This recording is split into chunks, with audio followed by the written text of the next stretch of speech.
як моҳи соли ҷорӣ дар вилояти Суғд 45 адад ҳодисаҳои сӯхтор ба қайд гирифта шудааст, ки ин нишон дод нисбат ба ҳамин давраи соли гузаштаи 2020 19 ҳолат зиёд мебошад. ҳодисаҳои сӯхтор бештар дар шаҳру ноҳияҳои Бобоҷон, Ғафуров, Ашт, Сиптамен, Панҷакент, Исфара ва Конибодом рух додааст. Хисороти сӯхтор бошад дар як моҳи май 5 миллиону 976 ҳазору 311 сомониро ташкил медиҳад. ҳангоми сарзадани сӯхтор аз ҷониби оташнишонон молу амволи сокинон ва маблағи беш аз 4 миллиону 810 ҳазор сомонӣ эмин нигоҳ дошта шудааст. дар ин бора аз раёсати хадамоти давлатии оташнишонии вилояти Суғд ба мо иттилоъ доданд. таъкид гардид, ки ҳодисаҳои сӯхтор дар муқоиса ба соли гузашта нисбатан зиёд шудааст. асосан сабабҳои сарзадани ҳодисаҳои нохуши сӯхтор ин беэҳтиёти нисбати оташ, нодуруст истифода бурдани таҷҳизотҳои гармкунаки барқӣ, оташбосии бачагона аз ҳисоби умумии сӯхторҳо рух дода ба қайд гирифта шудааст. дар умум давоми 5 моҳи соли ҷорӣ дар вилояти Суғд 187 ҳодисаи сӯхтор ба қайд гирифта шудааст, ки ин нишон дод нисбат ба ҳамин давраи соли гузашта 33 ҳолат зиёд мебошад. хисороти сӯхтор дар ин давра 9 миллиону 921 ҳазору 463 сомониро ташкил медиҳад. ҳангоми сарзадани сӯхтор бошад аз ҷониби оташнишонон молу амволи сокинон ба маблағи 25 миллиону 403 ҳазору 950 сомонӣ эмин нигоҳ дошта шудааст. аз ҳисоби умумии ҳодисаҳои сӯхтор 154 адади он дар манзилҳои истиқоматии сокинон ба қайд гирифта шудааст, ки ин нишон дод 82% ташкил медиҳад.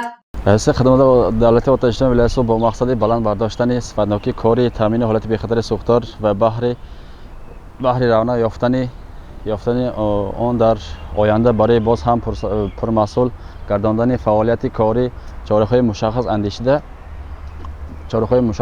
шуда истодааст. аз он ҷумла вохӯрӣ бо шаҳрвандон ва фаъолони ҷамоатҳо шаҳраку деҳотро ташкил карда шуда дастуру сӯхтор оид ба риояи намудани қоидаҳои бехатари сӯхтор аз сӯхтор гузаронда шуда истодааст.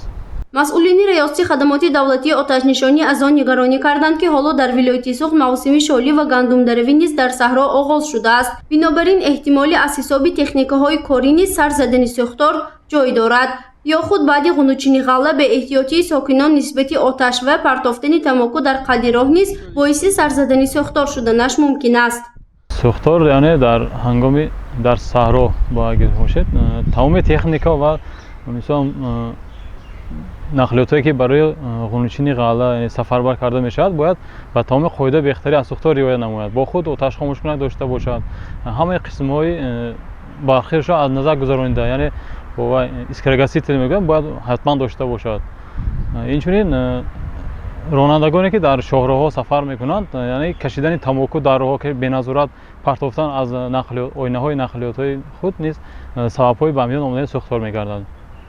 зиёд шудани ҳодисаҳои сӯхтор дар шаҳру навоҳии вилояти Суғд кормандони раёсати хадамоти давлатии оташнишониро низ нигарон кардааст. масъулин аз шаҳрвандон даъват ба амал оварданд, ки ҳангоми истифодаи қувваи барқ ва гази моеъ эҳтиёткор бошанд ва ба кӯдакон оташбозиро иҷозат надиҳанд. ҳангоми сарзадани сӯхтор бошад саривақт ба раёсати хадамоти давлатии оташнишонӣ занг зананд.